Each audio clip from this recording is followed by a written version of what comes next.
अस्सलाम वालेकुम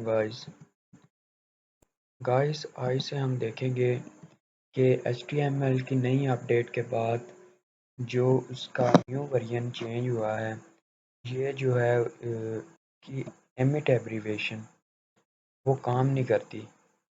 तो बहुत सारी आप लोगों ने वीडियो देखी होंगी, तो ये काम नहीं करती होगी एमिट एब्रीवेशन। देन मैं आपको शॉर्टकट इंतहाई इम्पोर्टेंट बताता हूँ कि ये कैसे काम करेगी। हम पहले ये काम करती थी शिफ्ट प्लस एक्सक्लेमेटर के साथ। इंटर किया करते थे तो बॉयलर प्लेट पहले से आ जाती थी। देन अभी उन्होंने एक न्यू अपडेट किया है वीएस वालों ने। वो क्या है, वीएस वालों ने क्या न्यू अपडेट किया है, हम एक्सक्लेमेटरी सेंटेंस को देखेंगे। एक्सक्लेमेटरी ये लिख के देन आप लोगों ने कंट्रोल प्लस स्पेस इंटर करनी है।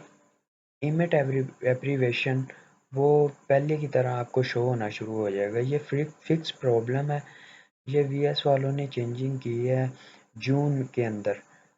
तो देन आप लोगों को ये वीडियो देख के बहुत अच्छा लगा होगा। चैनल को लाइक करें, शेयर करें और सब्सक्राइब करें। Thank you for watching this video. See you next time.